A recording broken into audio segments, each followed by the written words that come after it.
What happened there should have never, ever happened. That's Max Alonso with the National Federation of Federal Employees, and he's talking about the arrest of Ricky Snodgrass. In October, Snodgrass was leading a crew conducting a controlled burn in eastern Oregon. The fire escaped containment lines and burned roughly 20 acres of private land.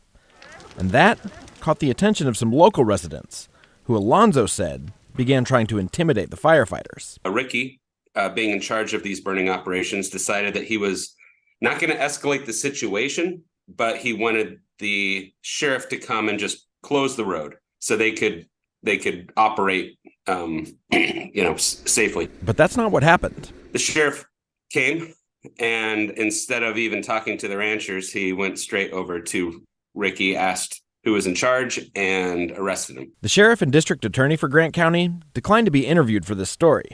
But Snodgrass was charged with reckless burning, and his case is still in county court. But that's not the only ripple effect from this incident.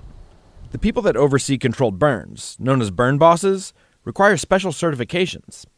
And Alonso said the burn bosses he's talked to are wary of facing criminal charges for doing their jobs. That chilling effect could spell trouble for the rest of us. If we don't have people that are burn bosses, we're not going to be able to do this kind of work. And we're going to get overgrown forest, and it's going to be extremely bad for the public. John Bailey is a fire management professor at Oregon State University. In many of the forested ecosystems in Oregon and Western North America, they evolved with fire as a very routine part of that balance of growth and decomposition. A century of aggressive fire suppression, along with the end of controlled fires conducted by tribes in the area, has left our forests crowded with fuel.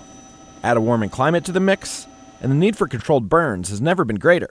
But we're barely keeping up. We're probably doing about a quarter to a tenth of the kind of natural routine burning that's going to be needed to be more sustainable moving forward. And Bailey said that incidents like Snodgrass's arrest are counterproductive. The sizes of acreages and the number of people and their possessions that are being impacted, that number is going to only keep going up if we keep just battling over this. Now, there have been some controlled burns that got out of control with disastrous consequences. In 2022, controlled burns set by the Forest Service in New Mexico escaped and resulted in the state's largest wildfire in history. Nearly 350,000 acres were burned and hundreds of homes were destroyed. That is not the norm, though. Of the roughly 4,500 controlled burns conducted each year, more than 99% go as planned. Still, anytime you're intentionally putting fire on the landscape, things can go wrong. But winds still change unexpectedly. Embers fly places we don't expect them to do.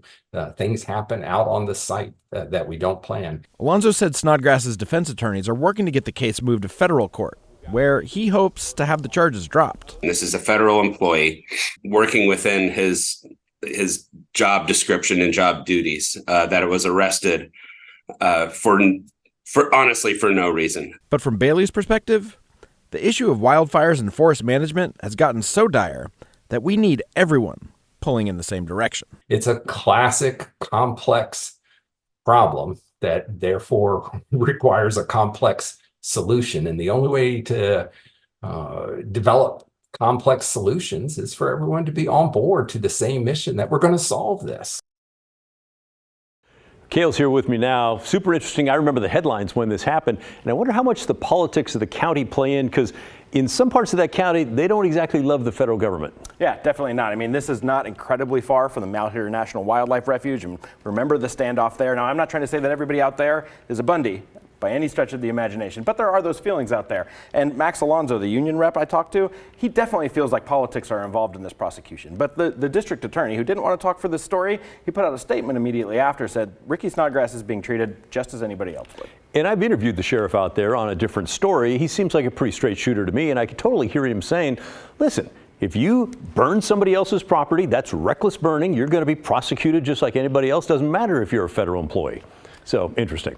I wonder too, does this make a case for more precautions on these prescribed burns so this doesn't happen? You know, I've actually been out on a prescribed burn before. I did one with the Nature Conservancy back when I worked at the Oregonian, and I went through the safety briefing that they do ahead of these things, and they check all kinds of stuff: the wind direction, wind speed, temperature, relative humidity, fuel moisture, all that stuff. And it seemed like they were taking a lot of precautions. Like I said, I wasn't there on this one, so I don't know exactly what they did, but I would imagine it was similar. That being said, anytime you're taking live fire and putting it out onto environment, there's a chance that the wind is going to change and an ember is going to go somewhere where you don't think it's going to go. And maybe if you're waiting for just that perfect day where there's not going to be any wind, you don't do any prescribed burns. I think that's That'd probably be tough. true. Yeah. All right, where's the criminal case and what happens next? Well, it's still in Grant County. Like you heard in the piece, they are very much hoping to get this moved to federal court. And the thinking is there, federal court is maybe going to be a little easier on a federal employee. The next hearing in Grant County is scheduled for May 13th. And they're hoping that they're going to hear that it's going to move jurisdictions before then. Very interesting. All right. Thank you, Cale Williams. Great stuff as always. My pleasure. So what about you? What's going through your mind after seeing Cale's story? Should the burn boss be charged or not? You know the drill. Send us an email, will you? The address is thestory@kgw.com or call and leave a voicemail, 503-226-5090. I look forward to hearing from you.